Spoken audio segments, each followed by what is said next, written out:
so we're going to jump right into things. We have about 40 minutes, and then there's lunch. So keep that in mind. Wanted to actually, let's start with a video. Maybe, Mike, you want to set up your video first, and we'll kind of roll this? And you know, actually, we can just start with, why don't you kind of go across the panel? We'll come back to it. Okay. Yeah. Sounds good.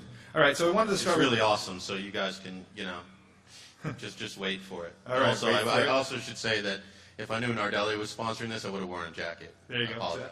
All right, so we do want to start with a little bit of an opening ceremony, opening statement, and an opening ceremony. Looking back at 2015, as far as, you know, from your own perspective and your own network, notable accomplishments, things you're proud of, things that happened, and just sort of reflect on them a little bit, and then also, well, let's start with that. We'll keep it simple. So, Ken, when you look back at 2015, as far as from a CBS perspective, what kind of stands out for you? First off, actually, Scott, if you're still here, I want to thank Bexell in addition for everything they do here at the Hall of Fame. You know, they do, including especially the Hall of Fame, which they put all this equipment back there, and they do it for us every year, and they do just a terrific job. So, Scott, thank you very much.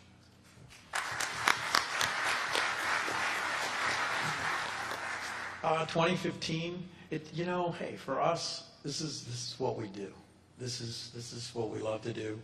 You know, we love to be able to introduce new technologies, but we also have to do shows, and we also have to hit budgets. And so it's always a kind of a fine line for us.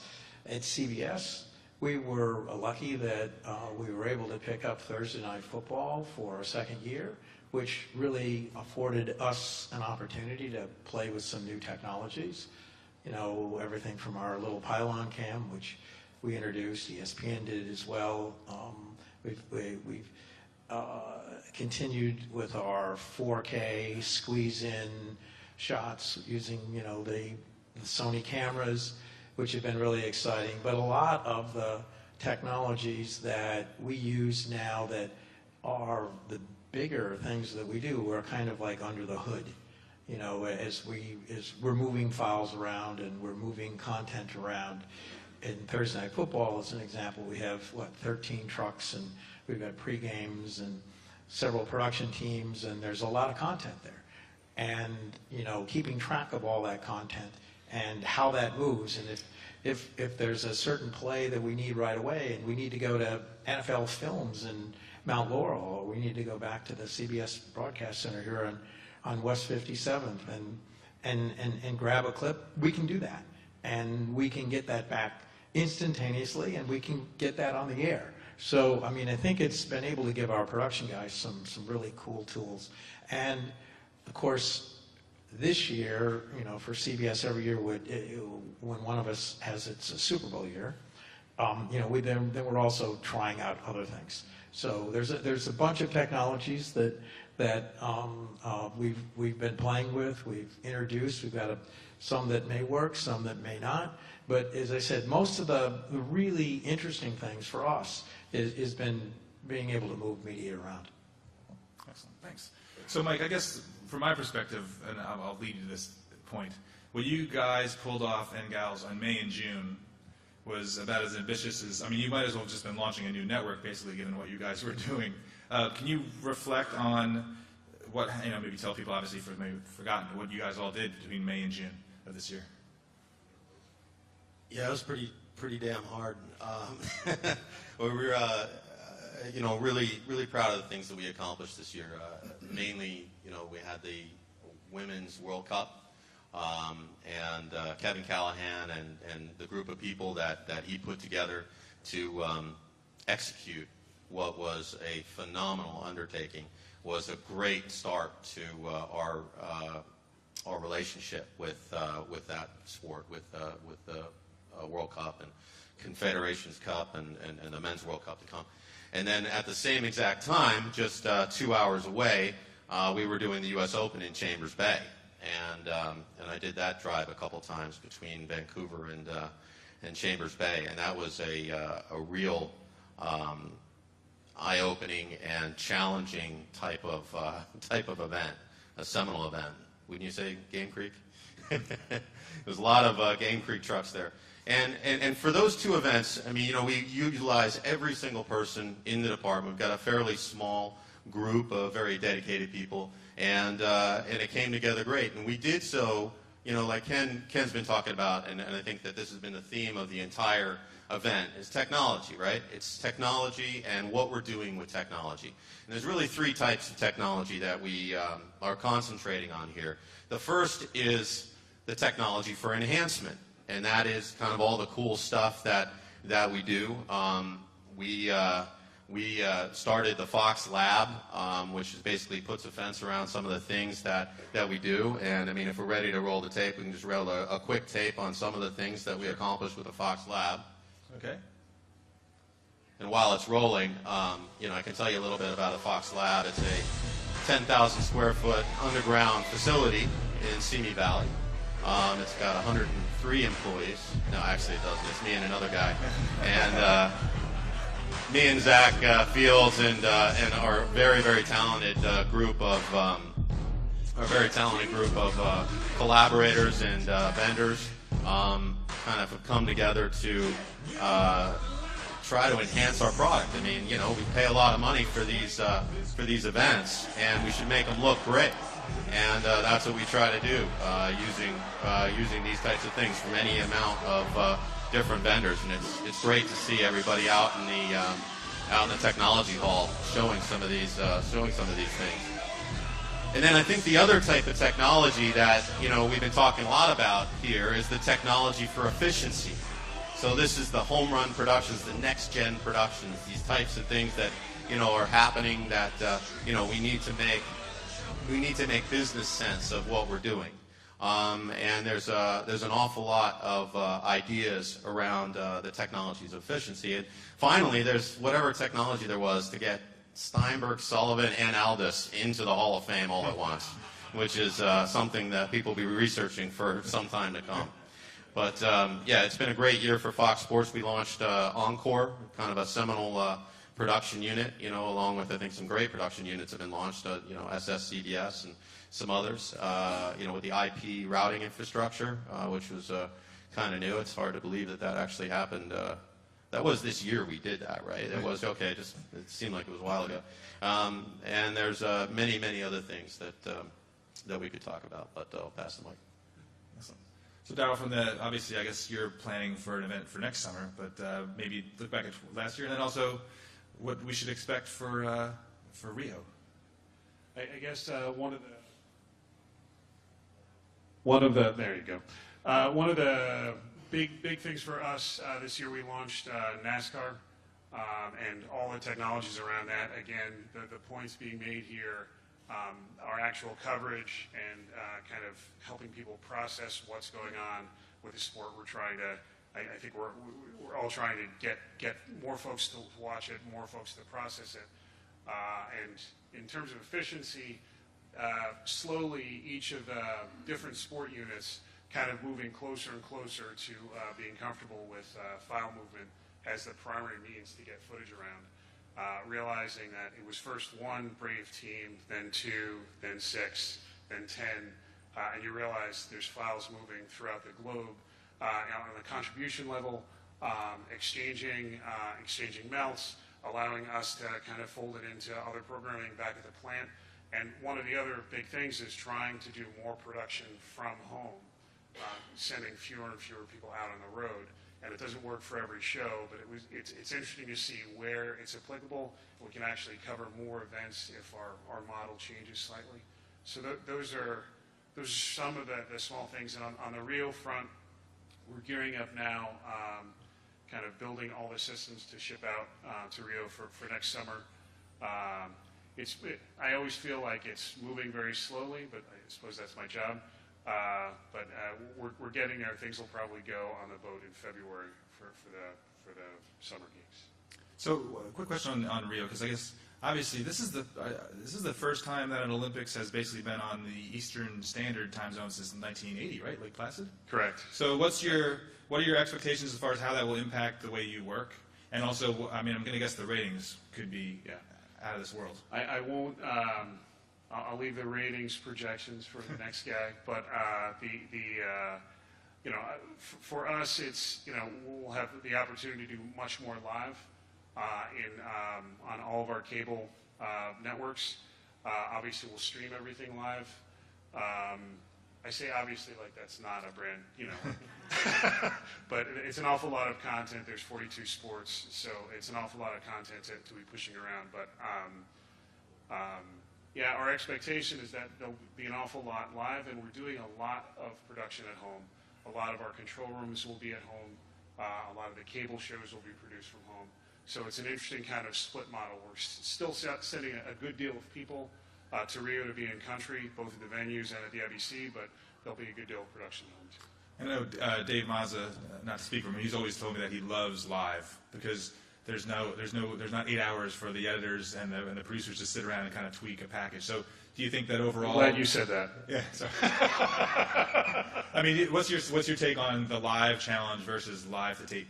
Yeah, I think it brings the action. It's very, each of us run the risk of getting scooped by Twitter. Each of us run the risk of action getting out there if you're going to go to tape and pre-produce a bunch of this stuff. If it's live, because of its proximity to everyone on the East Coast and beyond, the whole country will be seeing many of the sports live.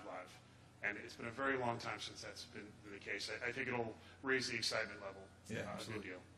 So Tom, from the Turner perspective, I've been thinking back to one of the cool things you guys did this year. You actually were able to use a drone live within a broadcast, which was kind of unique, I guess. So what's your perspective as far as looking back on the year from the Turner?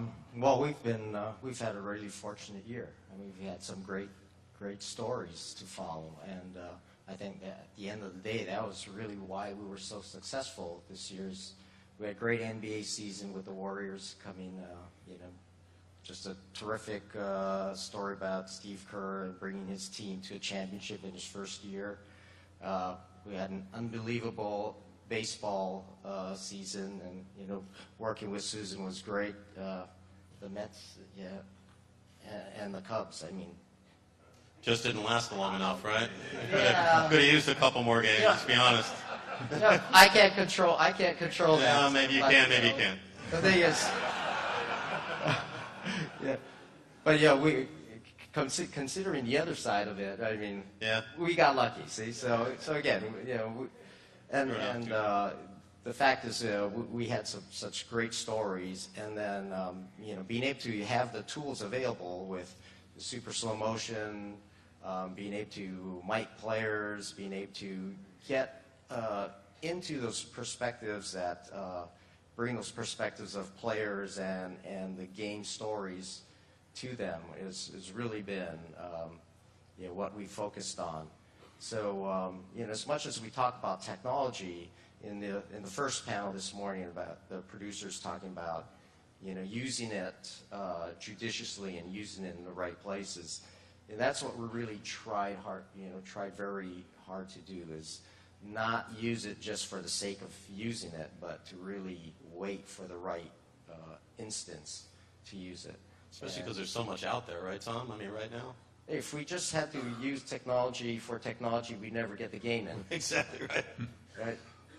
So, yeah, that was really the big plus for us, is just having these highlight moments to really share and extend to the viewers in these really memorable shots and super slow motion.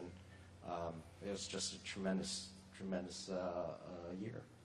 On the backside, and you brought it up, like, a lot about efficiency.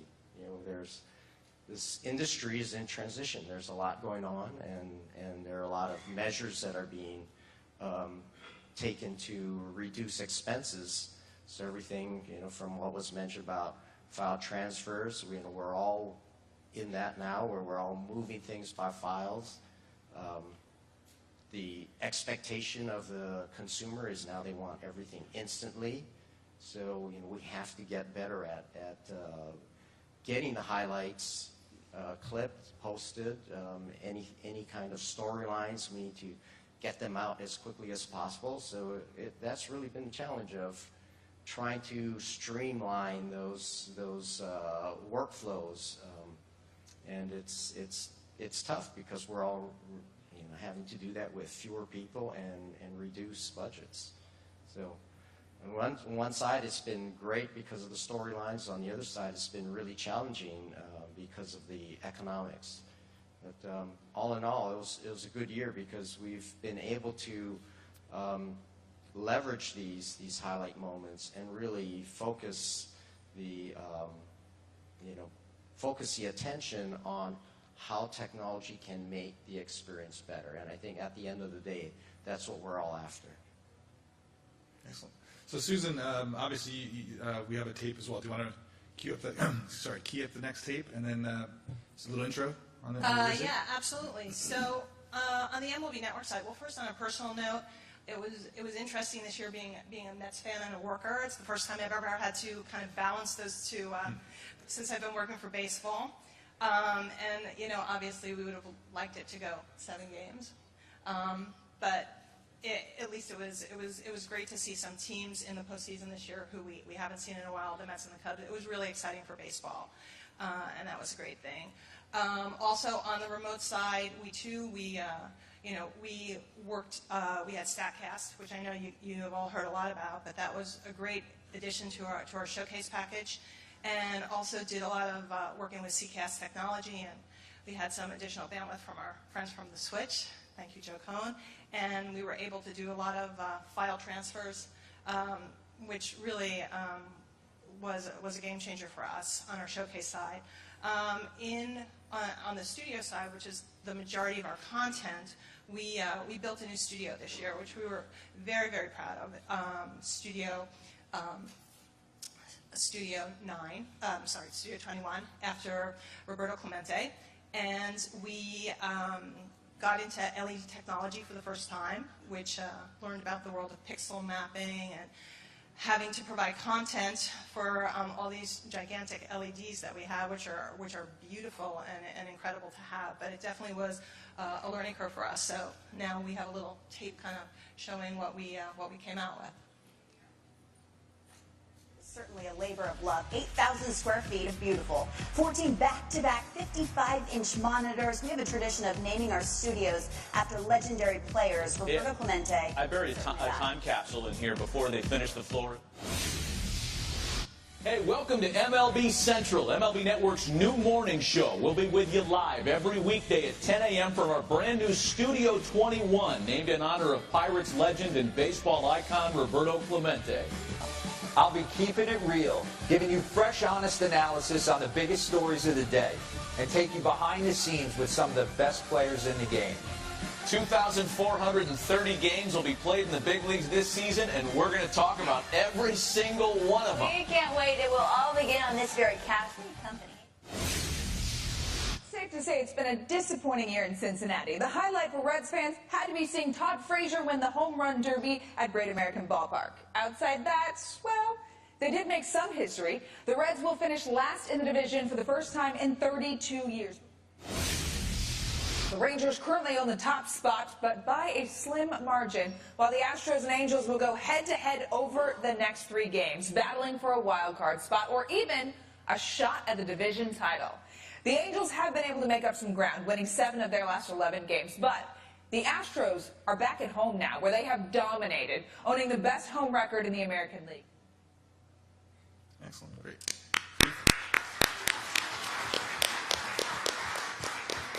So Susan, I wanted to start actually with the talking a little bit about the NHL Network and how that kind of folded into your operations.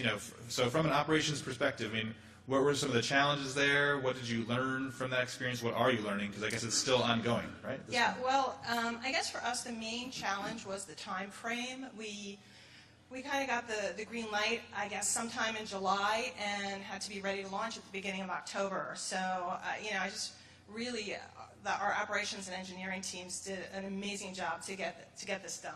And we were able to, I believe Ted Butler spoke yesterday, but we were able to kind of roll out some new technology on the post-production side and asset management side that we had been kind of slowly doing a soft rollout for baseball, and this gave us a chance. We had to do a hard rollout for the NHL. We also had to figure out we only have 2 control rooms, at MLB Network, so we had to figure out, well, how are we going to do that? What kind of studio space were we going to give them?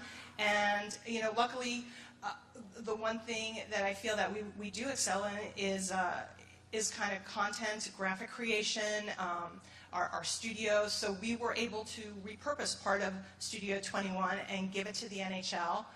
We're also building a new control room and a new studio for them.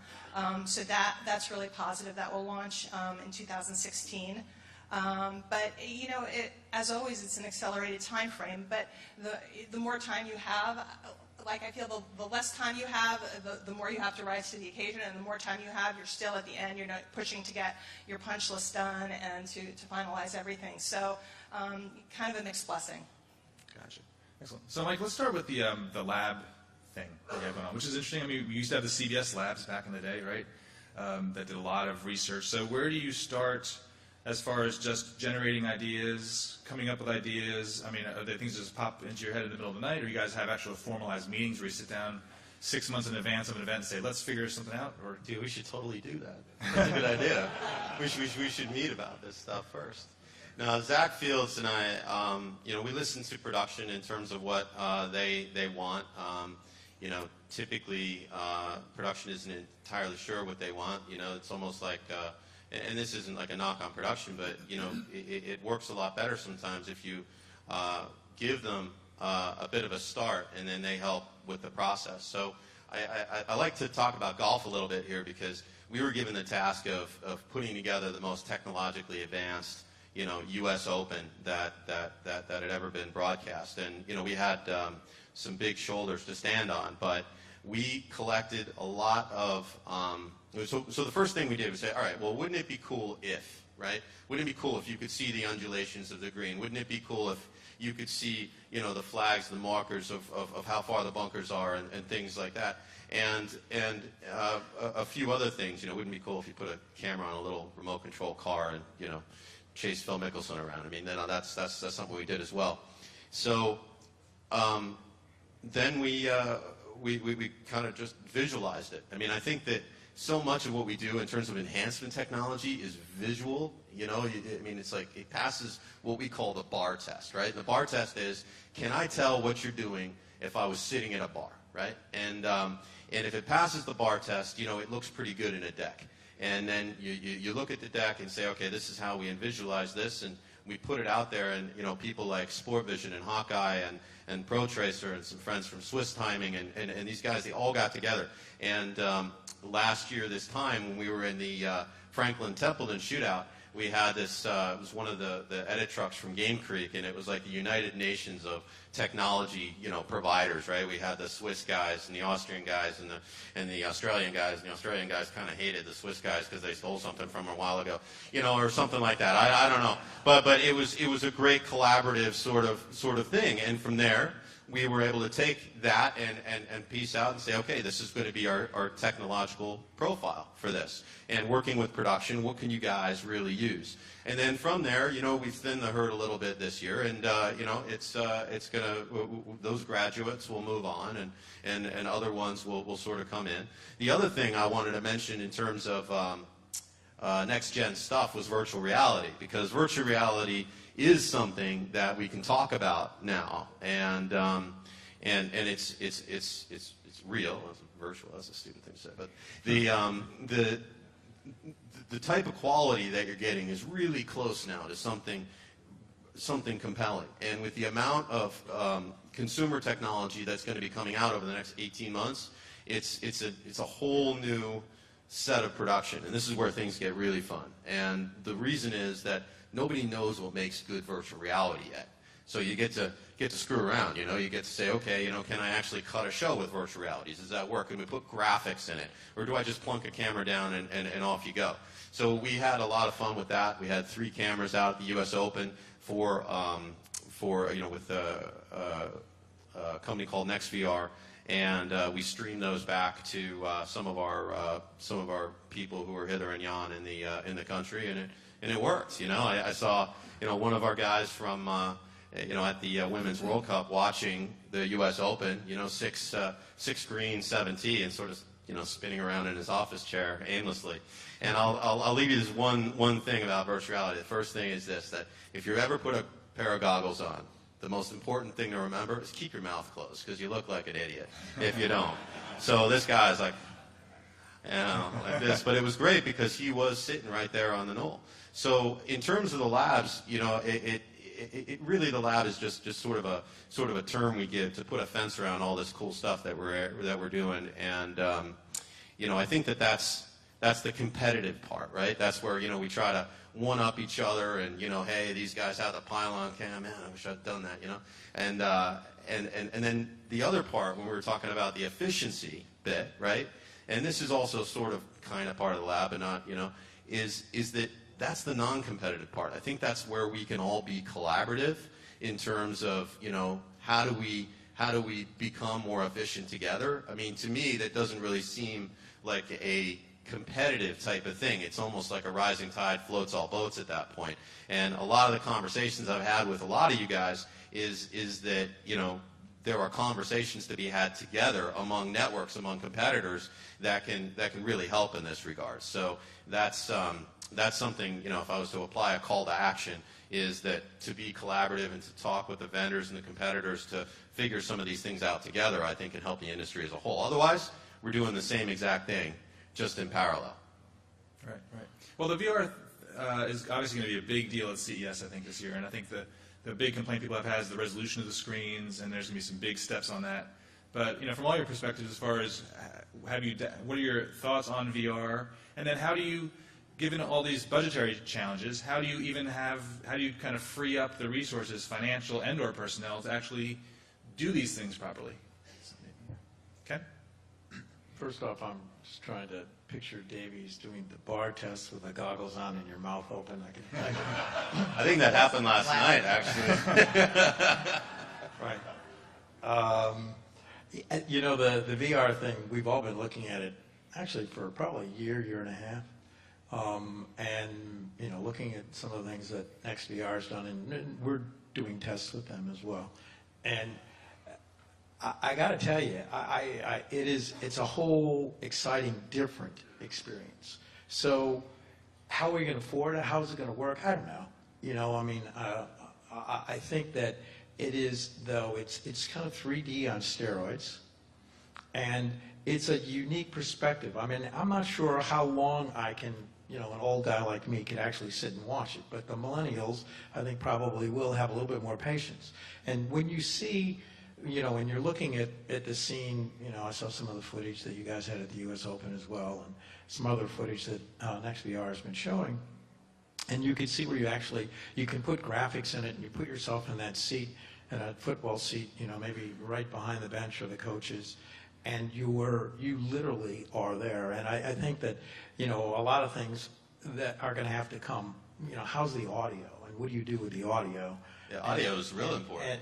Right, and how do you make that audio part of that experience, with the, 7.1 or however that works. So you take that experience, you put in the graphics, and you make it look like a real show. Suddenly, that virtual reality is really cool. But now that's a whole other second screen. It's a whole, it's something you're doing in addition to your normal broadcast as well. And I think that it's the kind of thing that doesn't have a huge cost of entry. So it's the kind of thing I think that we're going to start to see more and more of. And it's a pretty cool technology. We'll see. Look what happened with 3D. We thought that, but 3D, by the way, is another, to me, this is 3D. It's just kind of stereoscopic. And if you look at the history of 3D, it was there in 1916, it came in 1923, it came back in the 40s, it came back in the 50s.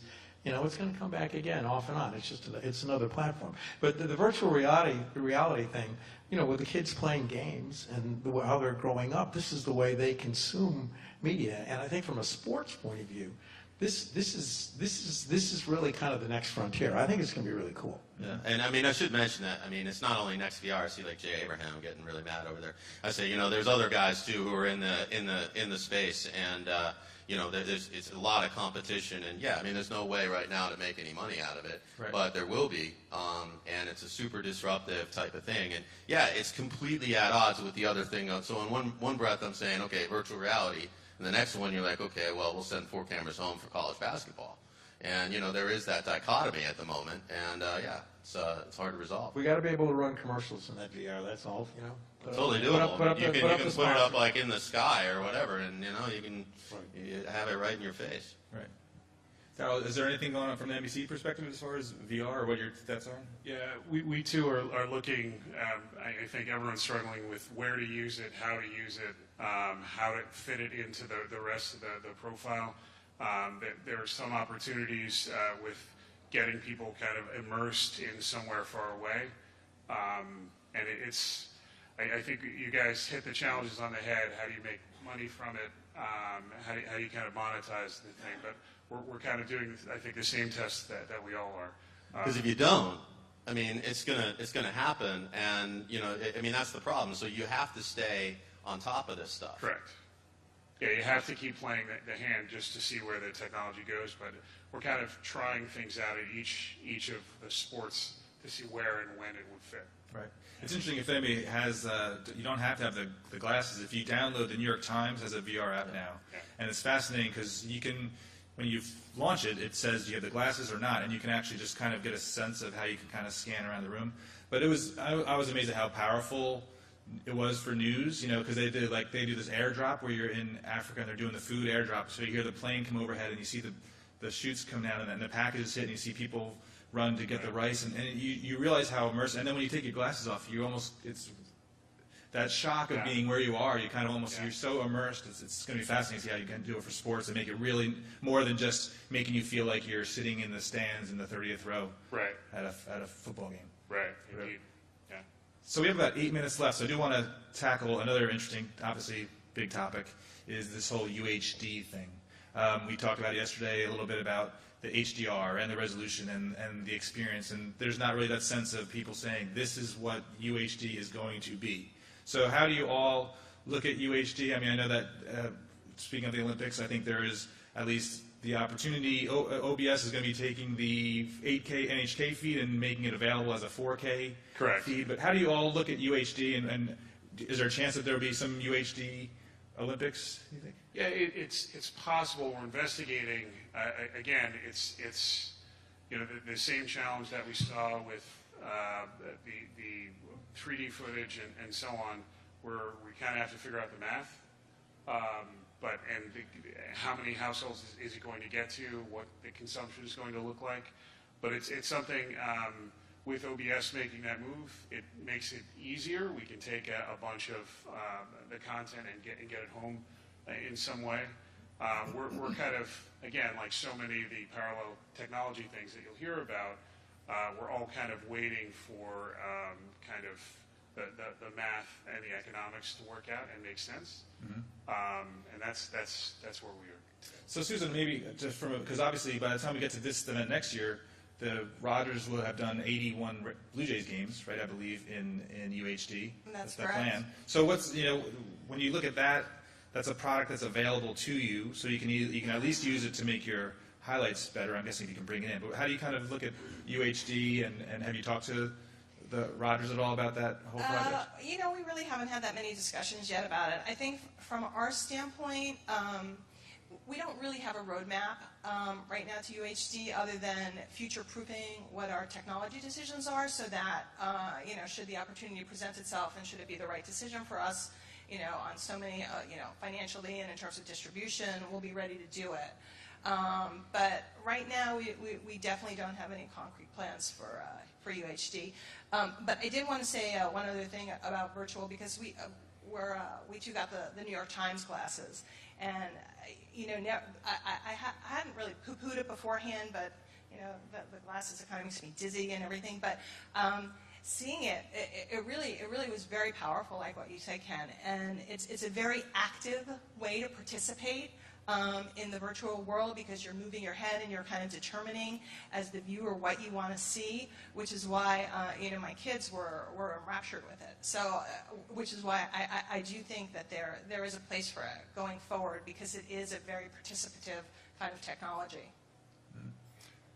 So back in UHD, Ken, from your perspective, and Mike, Mike and Tom. So well, we're actually going to be probably announcing a fair-size event that we're going to be trying 4K in, and we'll be doing some testing in the next The event in February or some other event? I'm not saying right now, but big one in February. I'm not saying. And we are going to be doing some testing as well. Look, there's a long way to go, just like kind of when we were first even trying to get into HD, because we have what do you do with your EVSs and your playbacks, and it's easy to get a camera shot and that kind of thing.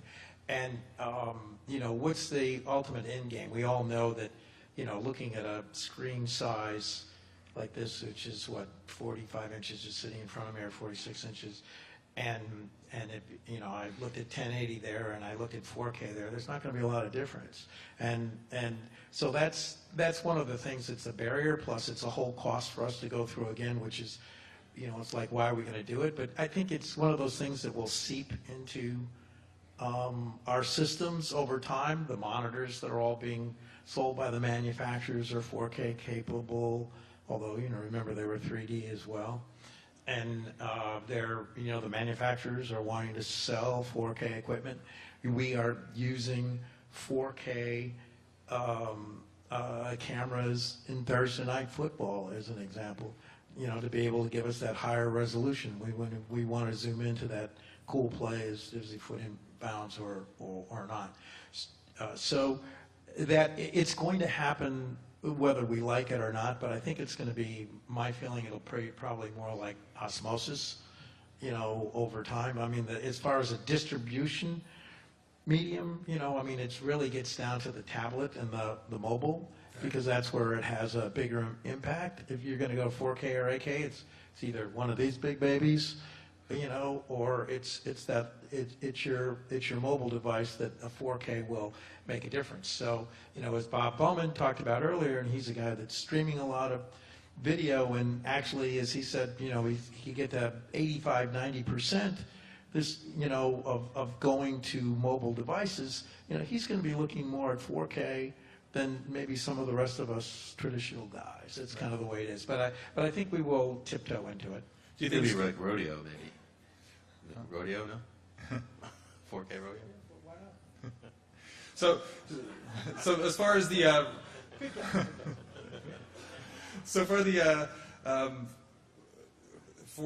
from production standpoint, one of the issues obviously is side by side or unified production, and also the compromises on, let's say, a unified production on the HD show. Mike, from your perspective, given the economic realities, it would appear from the outside, over here basically, that side-by-side is a non-starter. Yeah, I think you're right. I think that, we can't do that.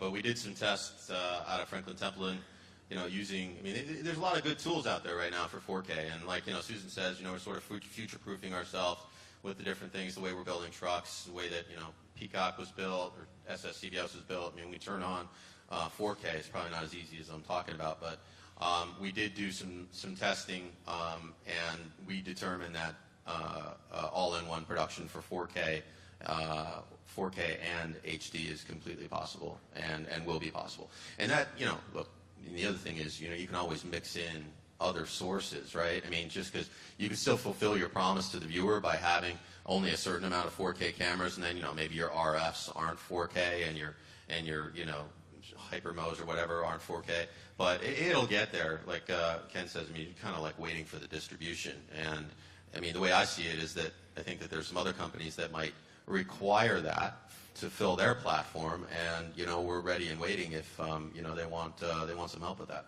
So Darryl, maybe to close out, because obviously you're involved with, you talked with file-based workflows, and you're a major expert when it comes to the file-based workflows and the home environment and what goes on in the control room.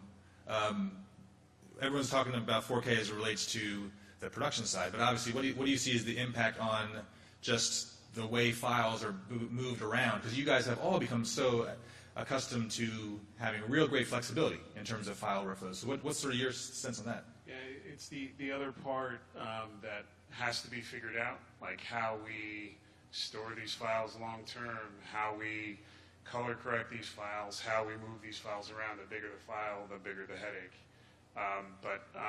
It's, you know, again, I think we're all getting there. We're needing to deal with the files anyway. If we're doing profile shoots or interview shoots, they're all coming back with, red footage or Sony footage or whatever the camera of choice is for those things. And we have to integrate that stuff anyway. But I think one of the longer term things, and a question overall, whether it's 4K or HDR or enhanced audio or any of the kind of disruptive technology moves, all those conversations are happening kind of in a siloed way, and we all have to future-proof in every which way, and that's the challenging part, knowing which horse to back, so to speak, and kind of be ready for that piece, whatever is going to kind of take hold and get through. But it does absolutely add a layer of complexity across the board. Right. Excellent. Great. Well, I think we're going to break there. Anybody have any closing comments or any final thoughts? Are we good?